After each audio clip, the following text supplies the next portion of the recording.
On se retrouve les gars pour une nouvelle vidéo d'actualité. Énormément de choses à vous présenter dans celle-ci avec beaucoup de cartes qui ont été annoncées pour Aline et même d'autres extensions.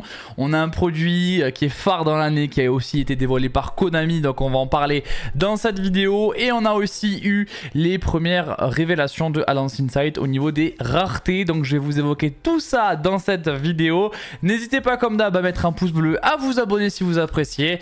Et on y va pour la première news. On commence avec la Teen Box 2025. On a la date de sortie, on a le visuel et on a le contenu de cette Teen. Ça va sortir le 4 septembre 2025. Et c'est 2025 Megapack Teen et 2025 Megapack Bundle. Ouais, il y a des modifications sur cette année au niveau de la Teen Box. Déjà, vous avez le visuel avec des antagonistes et protagonistes de Yu-Gi-Oh! De différentes saisons de l'animé avec leurs monstres phares à chaque fois. Voilà, bon, ça c'est le design, hein, c'est les goûts, les couleurs. Moi, je trouve ça correct, voilà, pour l'instant. Je vais pas trop me prononcer, souvent ça a un rendu différent en vrai.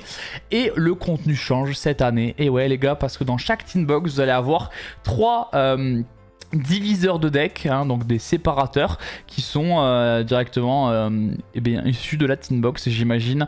Donc vous allez avoir potentiellement un séparateur Yugi, Joey et Kaiba potentiellement, ou alors de tous les autres arts. Donc ça c'est dans une Teen, vous avez donc 3 diviseurs, vous avez 3 mégapacks comme d'habitude, et dans chaque mégapack vous avez une Starlight. Voilà, donc ils mettent des Starlight dans les Teens, c'est la première fois je crois. Une Prismatic Secret, on sait que c'est une belle rareté la Prismatic Secret. 3 Ultra, 8 communes, donc par pack. Donc dans une boîte, ça veut dire que vous avez 3 Starlight, 3 Secrets, 9 Ultra, 24 communes. Mais c'est pas tout parce que vous pouvez aussi décider d'acheter juste un tripack de Teen Box sans la Teen. Donc en gros vous avez le contenu de la Teen mais sans la Teen. Voilà, vous n'avez pas les séparateurs non plus, mais vous pouvez éviter d'avoir 50 Teen chez vous. Vous en prenez une et ensuite vous achetez juste les boosters et ça vous permet d'économiser de la place parce que les Teen Box ça, voilà, ça prend beaucoup de place. Et par contre vous n'avez pas les diviseurs, voilà, de deck. Donc ça c'est quand même à prendre en compte, mais ça vous empêche pas d'avoir le contenu donc avec à chaque fois une Starlight, une Prismatic Secret, des Ultras, des communes. Voilà, dites-moi ce que vous en pensez un petit peu de la nouvelle formule de la Teen où il y a deux façons de la consommer, soit juste les boosters, soit les boosters, le diviseur et la Teen. Moi je trouve ça très cool et en plus il faut savoir que si vous achetez juste les 3 boosters ça vous coûtera moins cher que si vous achetez la Teen et ça c'est quand même aussi plutôt intéressant. Ça va vous permettre de faire quelques économies, c'est pas non plus une économie énorme mais je crois que c'est 3-4 euros donc c'est quand même plutôt pas mal. Les précommandes d'Alliance Insight sont disponibles sur Naruko Games, mon site partenaire. Vous avez le lien dans la description, vous avez la boîte à moins de 80 euros. N'hésitez pas si vous voulez vous faire plaisir, surtout que ça va être une super extension. On remercie encore Naruko Games qui est un site qui s'est lancé il n'y a pas longtemps. C'est des Toulousains qui essaient de s'en sortir, donc donnez-leur de la force. Si tu cherches des cartes à l'unité, je t'invite à aller sur le profil de Naruko, le lien est dans la description. Tu retrouves une tonne de cartes à prix très intéressant. Merci à lui encore pour sa confiance et son soutien, c'est important pour la chaîne. On va maintenant parler d'Alliance Insight avec les différentes cartes qui ont été annoncées, les différentes releases qui ont eu lieu. Donc c'est pas encore la release des influenceurs, mais je vous le dis, ça va arriver cette semaine, la release des influenceurs. Donc Alliance Insight, on a la rareté donc de Arcfin Regenesis et de Lord Regenesis. Donc on a une ultra pour le Lord hein, qui est un peu le boss monster de l'archétype, même si c'est pas forcément le meilleur. Par contre Arcfin c'est le meilleur, c'est le starter, c'est la grosse carte qu'il faut avoir. Je crois 3 dans les decks qui vont jouer de l'archétype. Et elle est à la fois en secret mais aussi en ultra parce que c'est la promo des avant-premières. Donc c'est une carte qui va peut-être être un peu moins chère mais c'est même pas sûr. Parce que les ultras des avant-premières, souvent elles sont moins imprimées, donc à la fin elles sont un petit peu plus rares. Voilà, donc une secret sur 10 que l'on connaît, et le Lord qui est donc en ultra rare. Nous avons ensuite l'allié de Cold Talker Adignister qui est en secret, ça c'était logique, hein, c'est une Omni Negate hein, d'activation et qui détruit je crois. La carte est broken, hein, vraiment broken. Elle va jouer sur les Endboard Malice notamment. Donc c'est une secret, donc on a 2 secrets déjà. On a Backup Atignister qui est aussi qui est très fort parce qu'elle va tuto potentiellement une carte Malice. Hein, donc voilà, vous vous dites que c'est fort, bah ouais ça l'est. Donc Backup Atignister c'est une ultra rare. Nous avons ensuite le Wizard et Kurinku Atignister qui sont soit en super rare, soit en commune. On n'a pas d'informations au niveau du titre, donc c'est soit une super, soit une commune. Là, je sais que c'est une secret parce que le titre est en argenté et là, il est en doré. Donc, on sait la rareté grâce à ça. Et là, du coup, on sait que les deux cartes ne brillent pas, donc ne sont pas en rareté. Nous avons ensuite AI Connect et Saïd Dekik qui sont aussi en commune ou en super.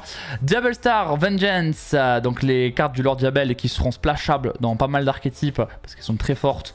Là il y a une secret et l'autre ce sera une super rare ou une commune encore une fois. Donc on a 3 secrets sur 10, hein, on commence à avancer. C'est pas tout, nous avons Azamina, la carte finale du Lord Azamina qui sera une super ou une commune. Je pense que ce sera une super rare quand même, hein. Je pense qu'ils vont la respecter au moins un minimum.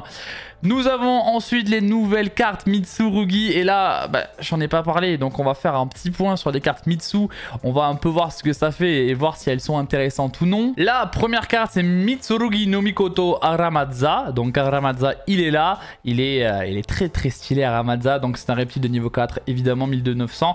Si elle est non mouspée ou si elle est sacrifiée, on peut tutoriser un monstre Mitsurugi depuis le deck à la main, sauf lui-même bien sûr, et elle a le même effet que les autres niveau 4. Si y a un reptile qui va être détruit au combat ou par effet de carte, on peut sacrifier cette carte à la place et du coup ça va reproc les effets.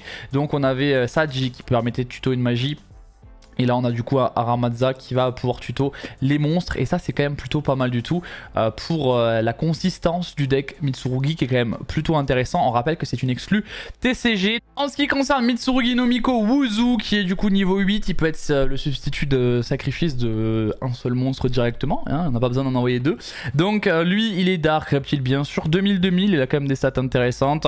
Lui il nous dit quoi? Qu'on peut l'invoquer spécialement depuis la main en sacrifiant un autre reptile depuis la main et un monstre que l'adversaire contrôle, mais on peut pas invoquer spécialement ou activer des effets de monstre le reste de ce tour qui ne sont pas reptiles. Donc c'est une petite lock, mais pour le coup on va souvent jouer Mitsu pur à mon avis. On peut l'invoquer de cette façon qu'une seule fois.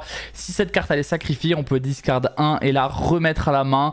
Donc ça c'est plutôt pas mal en vrai, parce que c'est une carte qui est plutôt polyvalente, aussi forte en go second aussi. Donc une carte à surveiller pour le coup. Les deux cartes devraient être en super rare ou en commune, et ça aussi c'est plutôt pas mal, c'est plutôt budget. Nous avons ensuite la Rituel Ameno Abakiri no Mitsurugi, donc reptile, rituel bien sûr de niveau 8. Elle nous dit qu'on peut invoquer cette carte avec le rituel Mitsurugi. Les monstres que l'adversaire contrôle perdent 800 d'attaque, donc ça c'est quand même pas mal du tout. On peut révéler cette carte depuis la main en coup. Et on peut invoquer spécialement un monstre Mitsurugi depuis le deck. Puis on sacrifie un monstre que l'on contrôle. Donc ça c'est plutôt pas mal, hein. Vraiment pas mal du tout. Parce que là ça nous permet de start le combo. Ça fait un 1-4 combo clairement. D'avoir Abaraki dans la main, c'est 1-4 combo. Donc ça c'est quand même plutôt pas mal. Pour les decks rituels on sait que c'est souvent difficile d'avoir un 1-4 combo. Là c'en est un. Si cette carte elle est sacrifiée, on peut ajouter un monstre, enfin ajouter une carte Mitsurugi depuis le deck à la main, sauf elle-même. Et ensuite on peut la réinvoquer spécialement sur le terrain. Ça c'est du classique.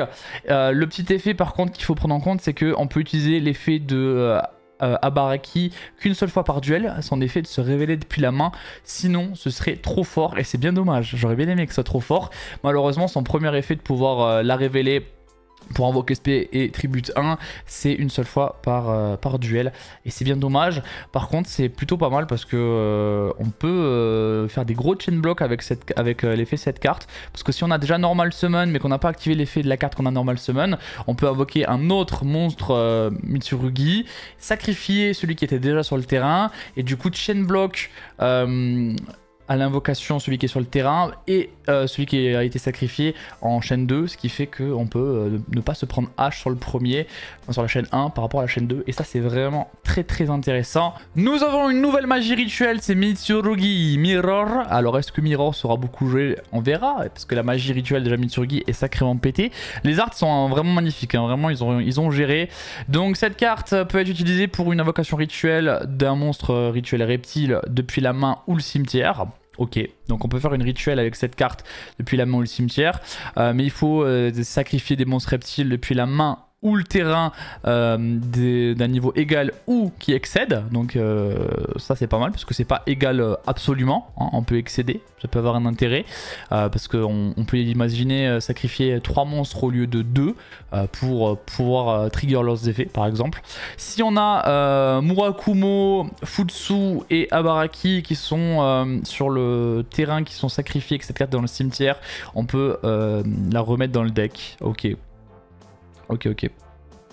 Donc c'est l'un des trois, hein, c'est pas les trois, c'est si l'un des trois est tribute, on peut la remettre dans le deck et potentiellement s'en resservir. Ça permet de faire du grind game, c'est plutôt intéressant. Le deck Mitsurugi gagne également une nouvelle magie jeu rapide. Je ne l'ai pas évoqué, mais les 2 cartes précédentes, c'est des communes ou des super. Et spoiler, toutes les cartes Mitsurugi que vous allez voir, il en reste encore quelques-unes, seront soit des communes, soit des super rares. Ce qui fait que le deck va être vraiment budget et que la magie rituelle Mitsurugi va monter en prix fortement. Donc là, c'est Mitsurugi Magatama, voilà, qui est une espèce de pendentif, on dirait, durant the main phase. Donc on rappelle, hein, magie jeu rapide, on peut la set. En main phase, on peut activer l'un de ses effets, sacrifier un monstre reptile, puis cibler une carte face-up, donc face recto sur le terrain de l'adversaire et la détruire. Donc c'est plutôt pas mal parce que c'est un coup de sacrifier les reptiles et de cibler. Ce qui va permettre en réseau de faire des effets des monstres qu'on vient de sacrifier. Donc ça c'est plutôt pas mal. Sinon l'autre effet qu'on peut faire c'est de faire une invocation rituelle d'un monstre Mitsurugi depuis la main en sacrifiant les monstres que l'on contrôle qui sont d'un total qui est égal ou qui excède. Ça aussi c'est plutôt pas mal parce que si l'adversaire vous cible un monstre pour vous le détruire, potentiellement vous pouvez chain pour refaire un rituel en sacrifiant le monstre qui s'était fait target. Ça peut être intéressant, ça peut trouver un usage. C'est une carte polyvalente, c'est ça qui est aussi plutôt intéressant avec celle-ci. On a aussi une magie continue, Mitsurugi Sacred Bondari. Voilà, qui fait un peu plus... La carte est très jolie, encore une fois, les arts sont très beaux. Là, on est un peu plus dans la forêt, hein, pour le coup, avec un serpent. Voilà, c'est marrant, c'est très très drôle. Your opponent cannot target Mitsurugi Ritual Monster you control with effect of monster that were special summon from the extra deck. Ok, donc les monstres Mitsurugi Ritual que l'on contrôle ne peuvent pas être... ne sont pas affectés par les effets de monstres invoqués spécialement depuis l'extra deck de votre adversaire. Bon, c'est une petite protection qui est assez correcte. On peut cibler 4 cartes Mitsurugi dans le cimetière, sauf elle-même, les remettre dans le deck. Puis si l'adversaire contrôle un monstre, on peut tribute un monstre qu'il contrôle, their choice. Donc en plus de ça, on a un petit effet pour sacrifier un monstre qui peut être intéressant. Voilà. Alors est-ce que ce sera joué cette carte là? Je suis pas sûr parce que pour le coup elle ne crée rien. C'est pas forcément une carte très intéressante je pense. Après à voir, hein, peut-être que je me trompe. Mais c'est pas une carte qui va t'aider dans ton combo. C'est pas... voilà, souvent les rituels malheureusement il faut 2 cartes en main pour que ça puisse jouer. Bah ça va pas t'aider pour le coup à faire avancer le combo et mettre en place ta stratégie. Donc je suis pas sûr que ce soit une carte qui soit réellement jouée dans la stratégie. Nous avons ensuite Mitsurugi Tempest. Donc là, encore une fois, un art incroyable. Hein. Franchement, ils ont géré. Bon, cette carte-là, on va la lire, mais spoiler, dans l'archétype, je suis pas sûr que ce soit très très fort. Si on a une magie rituelle, dans le cimetière, on peut sacrifier 3 monstres qui ont comme nom d'origine Ameno, Futsu et Abakiri en coup. Donc on les sacrifie les 3 en coup. Voilà, donc quand même, c'est un gros coup, hein, on va pas se mytho. Mais on va faire en sorte que l'adversaire bannit exactement 8 cartes depuis la main extra deck, terrain et ou cimetière. Et on peut activer cette carte une seule fois par tour. Bon, on sacrifie tout. En théorie, ils reviennent tous, mais quand même, on sacrifie nos 3 monstres. Il faut que les 3 soient sur le terrain pour bannir 8. Alors, l'adversaire peut bannir de son extra, sauf que bannir de son extra, ça peut être potentiellement pénible pour lui, en vrai. Donc, en vrai, c'est pas un mauvais effet de carte. Mais pour moi, cette carte-là ne sera pas jouée dans Mitsurugi. Ce sera plutôt une target à transaction rollback. Parce que du coup, on n'a pas le coût à payer avec transaction rollback. Et du coup, juste, on a l'effet qui est intéressant de bannir 8. Voilà, pour moi cette carte va être jouée mais pas forcément dans l'archétype prévu pour le coup, donc à surveiller et ça peut faire un petit peu peur. Bon, on a fait la petite présentation des cartes Mitsurugi, moi je pense que ça va être du bon support, on verra si c'est le cas. Moi je pense que l'archétype va être jouable vraiment et compétitif pour le coup, donc ça c'est plutôt sympa, on verra s'il peut concurrencer les meilleurs decks. Bon, pour moi, ça va être compliqué de concurrencer Malice, on va pas se mytho. On a les raretés des différents Baby Dragon Ruler. Donc Spectral et Nebulus seront des ultra rares. Donc quand même, ce sera des cartes qui pourront coter un petit peu. On a Chasma qui va être une secret, donc encore une nouvelle secret que l'on connaît, ça fait 4 sur 10 il me semble. Et Eclipse qui est une ultra, donc là pour le coup les Dragon Ruler les gars c'est... Voilà, et ça va être des grosses raretés parce que Disaster est aussi une ultra rare. Irresistible Dragons, ce sera par contre une super ou une commune. Voilà, donc ils sont allés sur les raretés. Nous avons 7 Star Slash Army Annihilator Hugun qui sera une super ou une commune. C'est pas forcément la carte la plus intéressante du set. On va maintenant parler des nouvelles cartes cartes annoncées en OCG avec des cartes qui ont été annoncées pour le Limited Pack GX. Voilà, donc un pack où il y a des différentes cartes de l'animé. Voilà, donc ça c'est plutôt toujours intéressant. Donc on a un nouveau Arc Démon, c'est une rituelle, vous le voyez, donc Arc Démon Matador qui peut être invoqué rituellement avec le rituel du Matador. Si elle est invoquée rituellement, on peut ajouter 2 cartes Arc Démon. Sauf elle-même depuis le deck à la main, et aussi cette carte ne peut pas être attaquée le reste de ce tour. En vrai c'est un bon effet quand même, hein. Après il faut pouvoir l'invoquer, elle a 0-0 hein, aussi, il faut le rappeler, mais tu vas tuto 2, ça peut être plutôt pas mal dans l'archétype Arc Démon. Elle n'est pas destructible au combat et aussi vous ne recevez aucun dommage de combat des combats impliquant cette carte. Bon voilà, elle est sur le terrain mais elle prend rien. Après le calcul des dommages, cette carte a combattu un monstre, détruisez le monstre, et si vous le faites infligez 1000 points de dommage à votre adversaire. Donc le but ça va être d'attaquer avec elle et de détruire le monstre qu'elle attaque. Et en plus de burn 2000, donc bon, un effet qui paraît un peu lent pour le Yu-Gi-Oh moderne, mais qui est plutôt drôle. Le rituel du Matador, vous l'avez sous les yeux, donc la petite magie rituelle. Donc cette carte est utilisée pour invoquer le Arc Démon Matador. Vous devez aussi sacrer des monstres depuis votre main ou terrain dont le niveau total est égal à minimum 6. Vous pouvez bannir cette carte depuis le cimetière, invoquer spécialement un monstre non rituel Arc Démon depuis votre main. Ok. Et on peut utiliser cet effet qu'une fois par tour. Donc le but ça va être de faire la rituelle et ensuite avec ce qu'on a tuto, on peut directement l'invoquer depuis la main. Donc en vrai c'est pas mauvais, mais ça me semble un petit peu lent. Nous avons un nouveau guerrier conducteur linéaire Magnum, voilà, qui fait directement penser à l'animé, hein, là il n'y a pas de doute. Hein.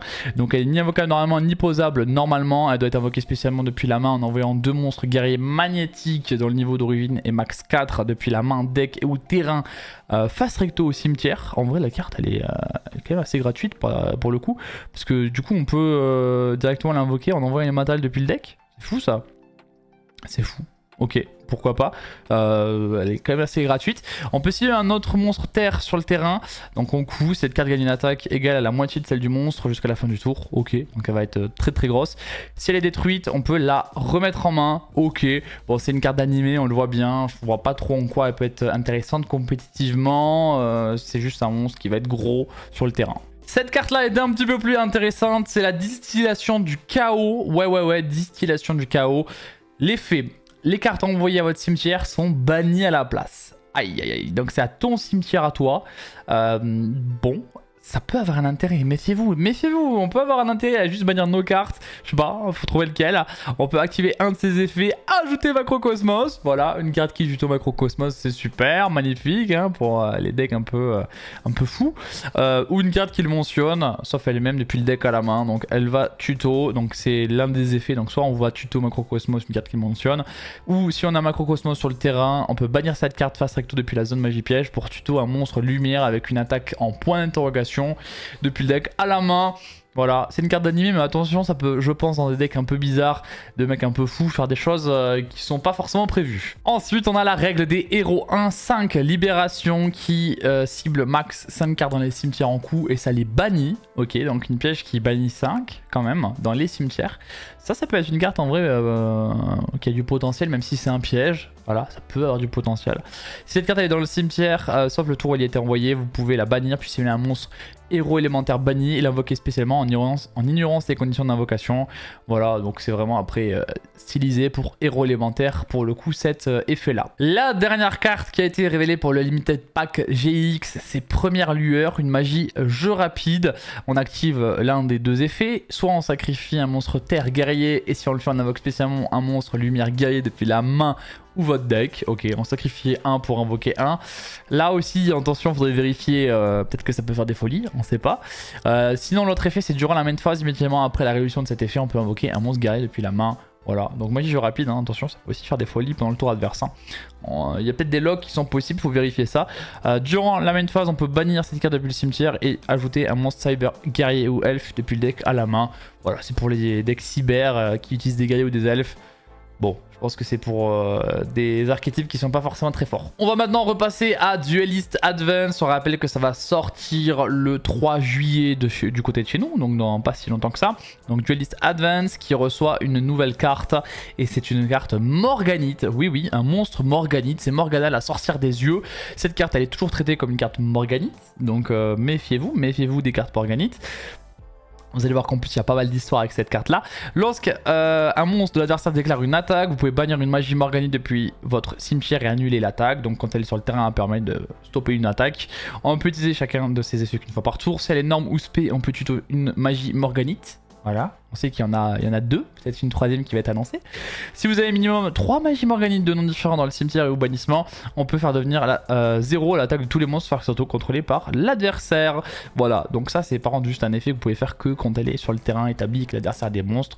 C'est pas un effet rapide. Maintenant, la carte elle est intéressante, voilà, faut voir un peu ce qui se passe après. Après, c'est une autre Morganite, vous l'avez compris, il y a donc une troisième Morganite. Hein. Morganite de la culpabilité captivante. Le reste de ce duel, appliquer les effets suivants. On peut pas activer d'effets de monstres dans la main, donc ça empêche les entraps. On peut invoquer normalement des monstres de minimum niveau 5 sans sacrifice. Et ça, c'est un effet qui fait extrêmement peur parce qu'on a des monstres qui ont 2 sacrifices, qui sont tout simplement infâmes. Voilà, c'est quoi? C'est le démon de la vanité ou je sais plus comment il s'appelle. Enfin, il y a plein de monstres qui disent à l'adversaire tu peux plus invoquer spé, tu peux invoquer que des lumières ou je sais plus quoi. Enfin, il y a des dingueries. Ça, c'est un effet qui me fait extrêmement peur pour le coup pour les decks stun. Voilà, déjà que les Morganites c'était joué dans les decks un peu runique stun bizarre, bah là ça fait peur. On a peut-être un nouveau type de stun qui pourrait arriver, surtout que la Morgana juste avant, elle peut directement tutoriser cette Morganite là, hein, donc n'importe laquelle notamment celle-ci. Vous ne payez pas de LP pour activer des cartes magie piège, voilà, donc ça aussi c'est vraiment pour les cartes de stun bizarre, voilà, super, voilà, tu te burn même pas. On peut bannir cette carte depuis votre cimetière, révéler une carte Morganite dans votre main, placer la carte révélée au-dessus du deck pour piocher un. Donc en plus, si on a pioché trop de Morganite, avec cette carte là, on peut les remettre sous le deck de redraw 1 pour redraw une carte horrible. Moi, à part dans un archétype stun, je vois pas en quoi ça peut être utile. J'ai très peur du design de cette carte. J'espère pas qu'on aura des decks de zinzin qui vont arriver parce que ce serait pas pour notre plus grand plaisir. On va parler d'autre chose, on va parler de choses un peu plus sympas. C'est les deux autres Morganites, hein. Pour ceux qui veulent revoir ce que faisaient les deux autres Morganites, elles étaient un peu plus fair parce qu'elles permettaient de faire 2 attaques. L'autre elle permettait de draw 2 et de faire 2 normal summon. Donc c'était beaucoup plus fair pour le coup, hein, les autres effets. Celle-là un peu moins, ça va pas se mytho. C'est pas tout, nous avons du lore parce qu'en fait Morgana et Morganite c'est directement dans le lore Azamina et ça c'est plutôt intéressant. Donc en fait on a eu un combat entre Morgana et LZ qui a donné la carte Play the Diabel entre les deux. D'ailleurs on voit bien que ça c'est Morgana, hein, en fait tout simplement. Voilà, donc on a LZ qui était triste après le fight, donc on a Awakening qui est en fait la carte qui résulte de l'affrontement, et Morgana elle est devenue Moi Regina après le combat et elle s'est transformée en carte Azamina. Donc Azamina Moi Regina c'est tout simplement Morgana qui on l'imagine a perdu le combat ou en tout cas s'est fait corrompre après le combat. Donc voilà, le Morganite fait directement partie du lore Azamina et ça par contre c'est quelque chose que je trouve très sympa. Dans Duelist Advance nous avons une nouvelle carte Argostar. Vous allez voir qu'il y a beaucoup de cartes là à présenter, donc on va essayer d'avancer. Donc on a Argostar Arion Courageuse. Donc on rappelle qu'Argostar c'est une mécanique de piège qui s'invoque en tant que monstre. On a donc besoin de 2 monstres de niveau 4.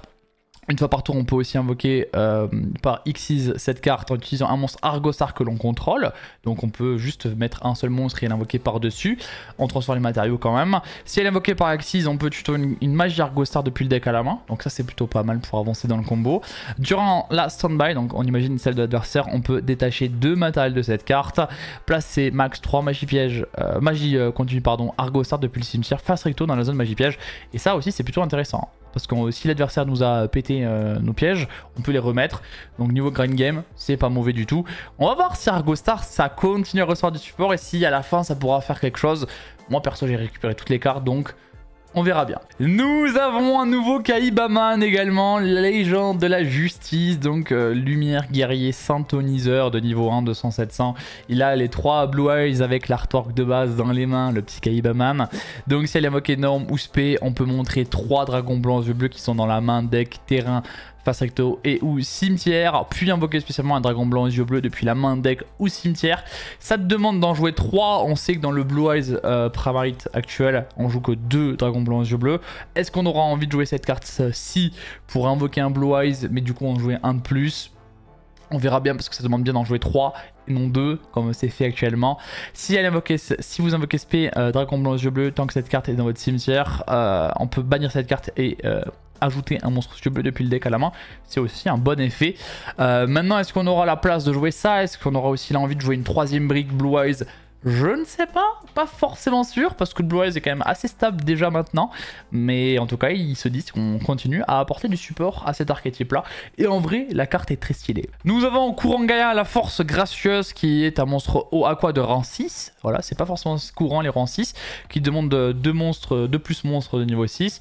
Une fois par tour, on peut aussi invoquer Xyz Kurangaya, la force gracieuse, en utilisant un monstre Xyz de rang 5 ou 7 que l'on contrôle. Ok, donc c'est une carte qui peut se climb, c'est plutôt intéressant. Elle n'est pas utilisable comme matériel pour une invocation Xyz le tour où elle a été invoquée par Xyz, donc c'est pour éviter peut-être un autre climb par-dessus elle. Elle peut pas attaquer directement, elle a 0-0 on le rappelle, mais elle gagne une attaque égale à la somme des niveaux rangs de ses matériaux x 200. Voilà, donc elle va être grosse potentiellement. Et à la fin de damage step, si cette carte a combattu, elle dédache 1. Bon, c'est une carte pour péter un gros tour adverse, mais je pense pas que ce soit très fort pour le coup. Nous avons la carte le retour du dueliste, une magie normale avec un effet tout petit. Si un monstre Xyz sur le terrain est sur le terrain ou dans l'un des cimetières, on peut tuto une magie d'équipement depuis le deck ou cimetière à la main. Voilà, on peut peut-être imaginer ça dans un deck Mikanko, vu qu'il y a des magies d'équipement, peut-être ce genre de choses, je sais pas. En tout cas, une carte un peu spécifique. Après, tu peux aller tuto vol à l'arraché, quoi. En vrai. Une carte qui va tuto vol à l'arraché si la bêta est Xyz, est-ce que ça a un intérêt? Je sais pas forcément. Nous avons ensuite Ukano Mitsune no Onari, qui est un monstre lien de lien 2, donc bête lumière, 1500 d'attaque, et ça va être du support indirect Yumi. Et ouais, hein, on a du support pour Yumi qui va arriver avant Yumi. Et ça c'est très drôle, hein. Ça c'est vraiment très drôle, mais c'est le cas les gars. Cette carte là va être du support Yumi en OCG, mais Yumi arrivera après chez nous, donc c'est assez marrant. Votre adversaire ne peut pas cibler les cartes dans les zones terrain avec des effets de cartes. On sait que Yumi a 2 terrains, on peut utiliser chacun des effets qu'une fois par tour. Si elle est invoquée par allié, on peut cibler une magie jeu rapide dans le cimetière et on la pose. C'est n'importe quelle magie jeu rapide, donc ça attention, ça peut être une carte les gars qui peut peut-être se jouer dans d'autres archétypes. Après elle demande quand même un monstre bête inclus et des monstres lumière, hein, donc quand même ils ont fait attention hein, à ce niveau là. Donc quand même tu peux reset une magie jeu rapide, donc potentiellement une Yumi mais peut-être autre chose. Si cette carte elle est détruite, on peut choisir un nombre d'effets suivant inférieur ou égal au nombre de cartes dans les zones terrain et les appliquer dans l'ordre. On peut pas choisir le même effet 2 fois. Donc s'il y a une magie de terrain de chaque côté du terrain, on peut détruire une carte contre l'adversaire et infliger 1100 points de dommage à l'adversaire. Bon, souvent il y aura peut-être qu'une seule magie de terrain de notre côté, donc soit on bat burn, qui peut être intéressant au time, on sait pas, ou pop 1, ce sera souvent pop 1, parce qu'en plus elle détruit une carte contrôlée par l'adversaire, et c'est pas mal, voilà, donc c'est pas mal. Un effet en vrai intéressant, dernier effet plutôt intéressant, mais en gros ça va juste protéger tes magies pièges et ça permet de reset 1, donc peut-être que dans le combo on peut vraiment en avoir un gros intérêt à faire ça. Maintenant c'est le support Dragon Tail qui arrivera avant Dragon Tail avec le soldat dragon Sacramentum, très stylé, très beau, hein, très belle carte, qui demande un monstre dragon plus un monstre magicien, donc vraiment Dragon Tail quoi. Ça perd 100 d'attaque pour chacune de vos cartes bannies, ok, donc une carte quand même qui peut descendre un petit peu au niveau de son attaque. Tant que vous contrôlez cette carte invoquée par fusion, votre adversaire ne peut pas activer les effets des monstres dragons et magiciens invoqués spécialement qu'il contrôle. Donc ça en vrai ça peut être très pénible pour l'adversaire dans une méta spécifique ou dans le mirror. C'est un peu fou par contre ça dans le mirror, hein, parce que le premier qui joue cette carte il a un peu gagné quand même, hein. Ouais, c'est extrêmement broken dans un mirror j'imagine, parce que du coup il n'y a que des dragons et des magiciens dans l'archétype. Ça fait un peu peur, hein. Cet effet là fait un peu peur. Vous pouvez cibler un monstre dragon et un monstre magicien dans le cimetière. On en invoque un et si on le fait on place l'autre au dessous du deck. Ouais, c'est fort aussi ça. Ça c'est très fort parce que ça te permet peut-être de refaire des fusions derrière. Ça fait du recyclage, c'est un très bon effet. Cette carte elle est plutôt pas mal. Faudra encore une fois voir dans le combo, mais pour moi c'est une très bonne carte, mais qui va plus être une pièce de combo et une floodgate dans le mirror que une carte qu'on veut sur le handboard, parce qu'elle met de la pression, elle fait pas d'interaction quoi, c'est une floodgate vraiment, et voilà, elle permet de recycler et de réinvoquer, donc c'est une pièce de combo et plus une floodgate qu'une interruption dans le tour adverse. Et maintenant on a la carte Canine qui sera disponible avant l'archétype Canine, et ouais vous avez compris un peu la gimmick, donc c'est Valon, le chasse-ciel psychique, ouais c'est un psychique, voilà, mais il est de rang 5 et qui demande 2 monstres de rang 5, de niveau 5 pardon, donc c'est une carte générique en réalité, donc ça c'est à prendre en compte. Durant la main phase en effet rapide, On peut détacher un matériel de cette carte, puis cibler un monstre force recto contrôlé par l'adversaire, donc en détachant cible en coup, pour le changer en position de défense phase verso.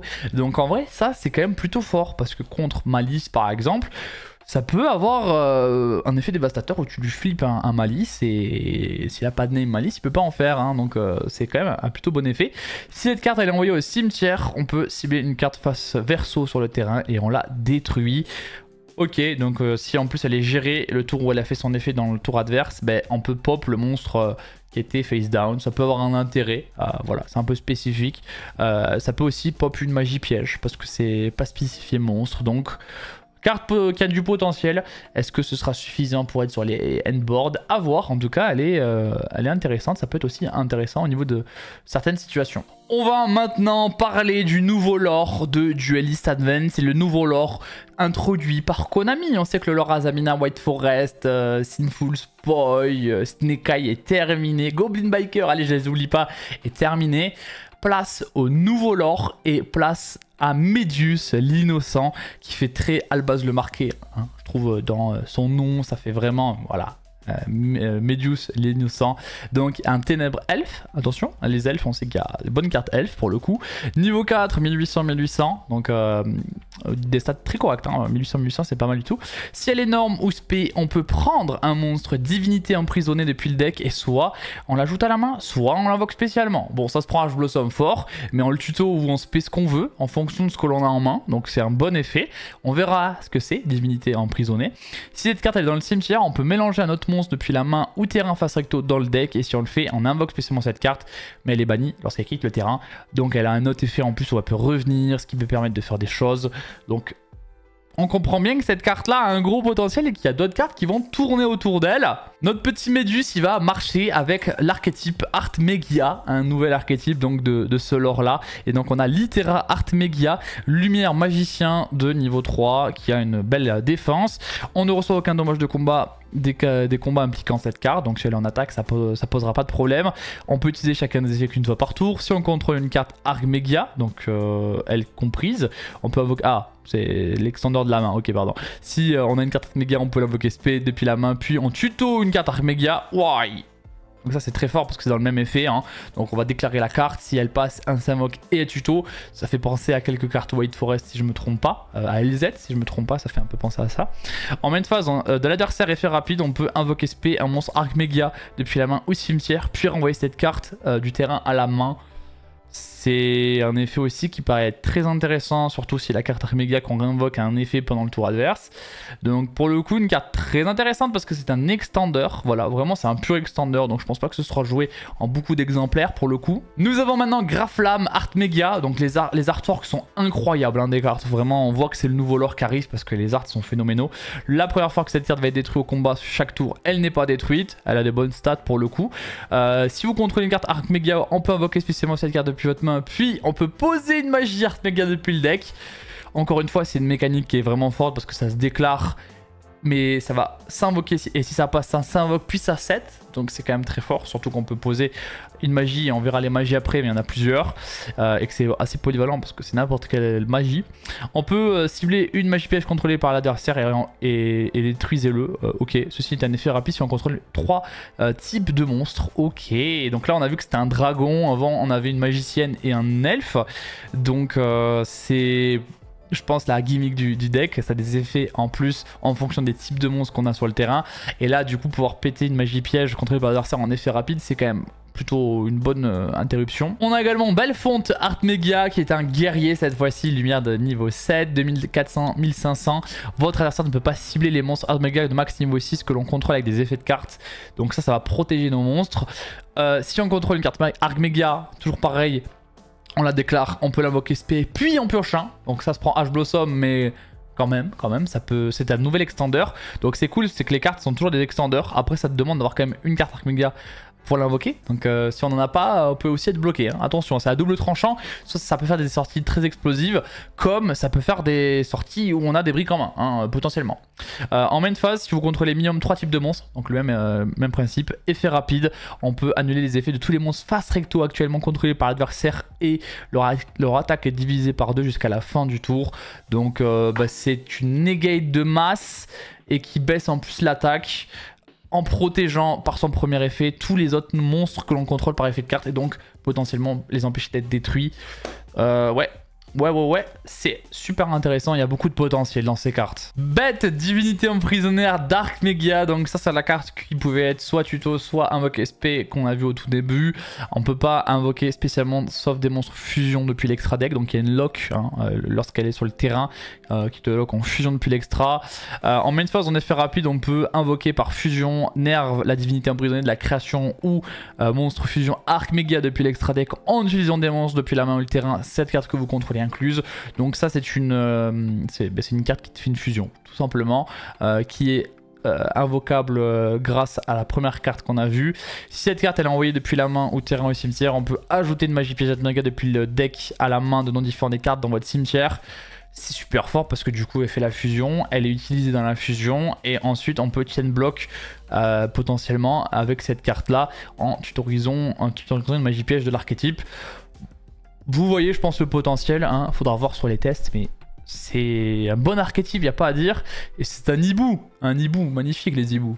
L'une des fusions Archmegia, la voici, donc Gia Tauros Archmegia Lumière Elf, qui fait penser tout simplement à la première carte qu'on a vue, voilà, en mode trop forte, quoi, en mode incroyable. Donc avec Médus innocent en matériel, plus un monstre Archmegia.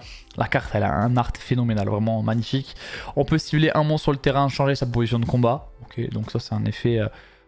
L'autre c'est un effet rapide, hein, donc on peut envisager de le faire pendant le tour adverse et du coup potentiellement voilà, faire des trucs pendant le tour adverse avec ça. Lorsque l'adversaire active une carte ou un effet et qu'on a un minimum 3 types de monstres, effet rapide, vous pouvez annuler l'activation et se le fait détruire la carte. Donc c'est une negate d'activation et qui pop sur une activation de carte de l'adversaire ou un effet sur le terrain. C'est pas mal du tout. Si cette carte est invoquée par fusion et détruite, on peut invoquer spécialement un Médus Innovation depuis la main, deck ou bannissement. Donc ça permet de réinvoquer Médus. Ça fait vraiment penser au lore Albaz hein, pour le coup au niveau de certains effets où il y a tout qui se connecte un petit peu. En tout cas c'est assez intéressant. Et ensuite le gros boss monster c'est celui-ci, Nerve, la divinité emprisonnée de la création. La carte elle est fabuleuse, elle demande 3 monstres Archmegia, elle doit être d'abord invoquée par fusion, soit invoquée spécialement depuis l'extra deck en position de défense en sacrifiant 3 monstres de type différents. Ok, donc soit par fusion avec le hibou, soit spé en sacrifiant mais elle est en def, elle a 3300 de def hein, donc ça va. Elle n'est pas destructible par effet de carte tant qu'il y a une carte dans la zone terrain. Donc il y aura un terrain dans l'archétype bien sûr. Une fois par tour, lorsque vous activez un effet de monstre Archmegia, effet rapide, vous pouvez faire devenir l'effet activé, détruisez toutes les cartes contrôlées par l'adversaire. Bon bah c'est un race terrain. C'est un race terrain en effet rapide si on active pendant le tour adverse un effet d'un Archmegia. Voilà, c'est quand même une grosse disruption. Après il faut pouvoir le faire, il faut pouvoir activer un effet de monstre Archmegia pendant le tour adverse pour pouvoir tout pop en face. Sinon pendant le tour adverse, si on est égo second, c'est aussi un bon effet qui reste terrain. Donc en vrai c'est des bonnes cartes. Ça me semble pas être non plus unfair broken FTK. Donc c'est plutôt intéressant à ce niveau là. Nous avons donc la magie de terrain Archmegia, la cité académique des arts divins, donc vraiment très joli. On a différents monstres Archmegia qui sont représentés dessus, hein, donc aussi c'est plutôt sympa. Durant la main phase, vous pouvez invoquer normalement un Médus l'innocent en plus de votre invocation pose normale. Bon, un effet qui est cool, donc on a 2 normes en théorie. On peut déposer une magie piège, déclarer le nom d'un monstre Archmegia que vous ne contrôlez pas. On ajoute un des monstres déclarés depuis le deck à votre main et aussi on ne peut pas invoquer SP, Médus l'innocent et monstre Archmegia exclu le reste de ce tour, sauf depuis l'extra deck. Donc on a une lock au niveau des monstres du main deck mais pas de l'extra sur des monstres Médus l'innocent ou Archmegia, donc des monstres de l'archétype en gros. Très bien, donc en vrai ça va permettre, bon tu dois quand même défausser une magie piège, mais ça va te permettre de récupérer l'Archmegia qui te manque pour avoir tous les Archmegia et profiter de tous les effets de tes monstres. Donc c'est pas mal, surtout que tu peux aussi faire une norme sup de Médus, donc c'est assez intéressant. C'est pas de magie broken pour le coup, de magie de terrain broken. Voilà, ça sera peut-être une petite one-off, on verra. Alors, Théo, réalisation, magie normale, envoyer un Médus innocent depuis le deck au cimetière en coup. Donc ça c'est plutôt intéressant, hein, parce qu'on sait qu'on peut le réinvoquer Médus. On regarde là-dessus du deck de l'adversaire et soit on la place au-dessus, soit on la place au-dessous. Ouh là là, ça c'est des effets qui font peur parce que tu peux prendre directement l'info de ce que joue l'adversaire. On peut bannir cette carte depuis le cimetière, puis cibler un monstre face au tour que l'on contrôle et déclarer un type de monstre et attribut. Il devient du type et de l'attribut déclaré jusqu'à la fin du tour de l'adversaire. Ça te permet tout simplement d'avoir les trois types de monstres que l'on a besoin pour activer certains effets. Une magie continue, le vandalisme Archmegia Assaut, ok, très très sympa. Lorsque cette carte est activée, on peut tutoriser Médus l'innocent, donc une carte qui tuto le main monster hein, de l'archétype. On peut cibler un monstre force recto que l'on contrôle. Le monstre force recto peut être traité comme un monstre Archmegia, c'est utilisé comme matériel fusion ce tour. Voilà, ça c'est assez polyvalent, c'est plutôt intéressant. Si Archmegia, la cité académique des arts divins, donc la magie de terrain que l'on contrôle va être détruite par effet de carte, on peut envoyer cette carte que l'on contrôle à la place. Ok, donc ça veut dire vraiment qu'il y aura un gros intérêt à avoir la magie de terrain de poser et de la conserver sur le terrain. Ok, parce que sinon on voudrait pas la protéger. Nous avons le chef-d'œuvre Archmegia Succession, magie jeu rapide. Hein. Encore une fois, les arts sont incroyables. En main phase, on peut invoquer Perfusion un monstre fusion depuis l'extra deck en utilisant des monstres depuis la main ou terrain, donc polyvalence. Un monstre Archmegia inclus. Puis, si on contrôle une carte dans la zone terrain, le monstre invoqué gagne 500 d'attaque, petite augmentation. De l'attaque. En main phase, on peut bannir cette carte depuis le cimetière, puis cibler 3 cartes Archmegia non différentes dans le cimetière, on les mélange dans le deck. Ok, bon, et tu remets des ressources dans le deck si cette carte elle est dans le cimetière.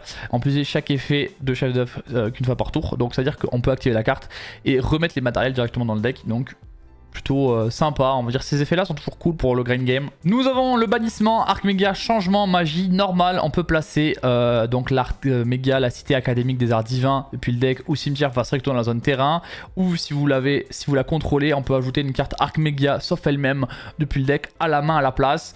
Carte polyvalente qui permet de replacer le terrain. Voilà, vraiment le terrain doit avoir une grosse importance dans le combo j'imagine. Et si on le contrôle déjà, on peut tuto n'importe quoi Archmegia. Donc c'est une carte super intéressante parce que c'est la polyvalence et on aime ça dans Yu-Gi-Oh! La polyvalence. Lorsqu'il y a un monstre Archmegia qui est ciblé par une attaque, on peut bannir cette carte depuis le cimetière, annuler l'attaque, puis invoquer SP à Médus innocent depuis la main. Ok, encore une fois, c'est intéressant, surtout que le deuxième effet est optionnel. Donc on peut protéger d'une attaque, réinvoquer un Médus. Et l'archétype il est vraiment complet vu qu'on a aussi un piège normal, les arts les gars, les arts avec le hibou hein, qui est là, qui est donc une piège normale qui invoque SP un Médus innocent ou un monstre Archmegia depuis le deck. Et aussi ce tour l'activation de vos cartes et effets qui inclut un effet qui invoque par fusion, un monstre fusion ne peut pas être annulé, donc une protection sur les invocations fusion. Et aussi l'adversaire ne peut pas activer ni de carte ni d'effet lorsqu'un monstre est invoqué par fusion de cette façon. Oui, il y a vraiment une double protection là. Hein. On peut bannir cette carte depuis votre cimetière, puis si un monstre Archmegia que l'on contrôle, on le renvoie à la main extra deck. Et si on le fait, détruisez une carte contrôlée par l'adversaire. Donc si l'adversaire veut vous détruire quelque chose, on peut chain avec l'éveil pour bounce notre carte et pop 1. Bon, spoiler, c'est pas mal, surtout que ça ne cible pas la carte que l'on va détruire par l'adversaire et ça c'est plutôt fort. Voilà, c'est tout pour cette grosse vidéo sur les différentes cartes. Ils en ont balancé énormément en une semaine, hein. C'est pour ça que la vidéo est très longue, avec tout le lore Archmegia qui vient d'arriver. Là ça y est, on rentre vraiment dans le nouveau lore avec Duelist Advance et c'est vraiment prometteur parce que Archmegia, ça a l'air d'avoir un gros potentiel, en plus d'avoir des cartes magnifiques, donc c'est vraiment chouette. J'espère que vous avez aimé la vidéo, n'hésitez pas à liker, commenter et vous abonner. A très vite, c'était SD, tchuss.